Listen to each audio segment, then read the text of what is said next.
Ya, selamat siang. Assalamualaikum warahmatullahi wabarakatuh. Terima kasih kepada Bapak dan Ibu yang telah hadir pada rapat kali ini. Kali ini saya akan mempresentasikan mengenai kawasan konservasi Karangjeruk yang berada di Kabupaten Tegal. Izinkan memperkenalkan diri, saya Happy Widyarini, staf seksi konservasi dari Cabang Dinas Kelautan dan Wilayah Barat.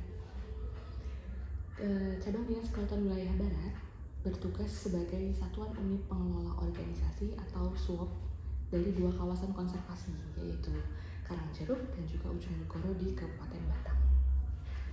Kawasan konservasi Karangjeruk ditetapkan melalui Kepmen KP nomor 75 tahun 2022. Luasnya ada sekitar 238,16 hektar yang terdiri dari zona inti, zona pemanfaatan terbatas, dan juga zona rehabilitasi.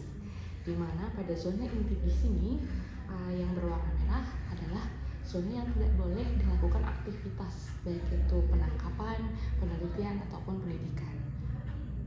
Dan sedangkan zona pemanfaatan terbatas yang warna hijau ini adalah area yang paling luas, di mana di zona tersebut bisa dilakukan pemanfaatan seperti penangkapan ataupun pariwisata. Dan yang terakhir adalah zona rehabilitasi yang berwarna ungu ini adalah zona yang biasanya kita lakukan penenggelaman terumbu karang buatan atau sebagai rehabilitasi terumbu karang. Target kawasan konservasi Karangjeruk adalah ikan teri, sebagaimana ikan teri merupakan produksi utama dari para nelayan. Saat ini dari nilai FIK mengalami peningkatan dari nilai 43,06 hingga 46,98, dan bisa dilihat dari kondisi ketutupan terumbu karang yang hidup di zona inti adalah 20,91%. Kegiatan yang sudah kami lakukan pada tahun 2024 di kawasan konservasi Karangjeruk ada monitoring kawasan konservasi yang meliputi monitoring terumbu karang, ikan, dan juga kualitas air. Ada juga sosialisasi kawasan konservasi Karangjeruk yang tujuannya adalah menyadarkan masyarakat dan juga nelayan di sekitar kawasan konservasi bahwa ada lokasi kawasan konservasi yang dilindungi. Kemudian ada pemasangan papan informasi yang berjumlah 2 buah. Yang pertama kami letakkan di TPI Muara Reja dan TPI Larangan. Selanjutnya ada kegiatan penenggelaman terumbu karang buatan.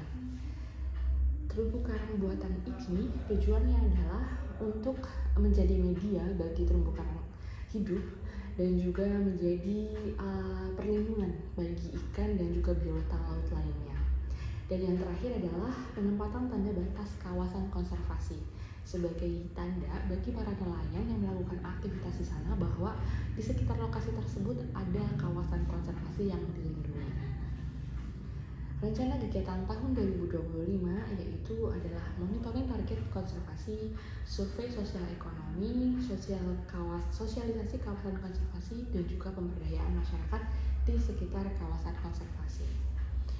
Berdasarkan Permen KP nomor 21 tahun 2015 tentang kemitraan pengelolaan kawasan konservasi perairan, terdapat berbagai kegiatan seperti pemantauan habitat dan populasi ikan, perlindungan dan rehabilitasi habitat dan populasi ikan.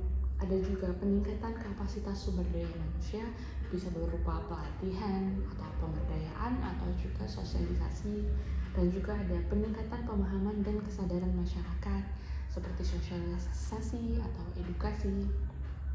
Ada juga penguatan sosial ekonomi masyarakat sekitar kawasan seperti pemberdayaan atau pelatihan soft skill atau hard skill bagi masyarakat sekitar kawasan konservasi, dan juga ada penyediaan dan pemeliharaan sarana prasarana pengelola kawasan seperti gedung pengawasan atau kapal atau alat selam yang berguna untuk memantau dalam pengelolaan kawasan konservasi.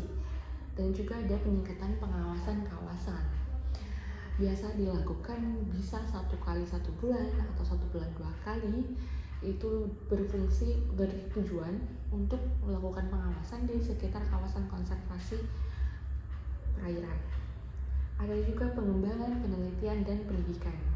Kami bermitra dengan universitas lokal eh, melakukan penelitian berupa monitoring terumbu karang untuk mengetahui bagaimana kondisi terumbu karang saat ini dan juga untuk sebagai dasar perancangan kebijakan pengelolaan ke depan. Ada juga pengumpulan dan pengembangan data dan informasi. Jadi data-data terkait kondisi terumbu karang, kondisi ikan ataupun terkait peraturan-peraturan dihimpun dan dikembangkan. Ya, terima kasih paparan dari kami selaku Suap Kawasan Konservasi Karangjeruk. Selanjutnya kami mohon masukan dari Bapak dan Ibu sekalian apabila ada arahan ataupun kolaborasi yang dapat kami lakukan. Terima kasih. Assalamualaikum warahmatullahi wabarakatuh.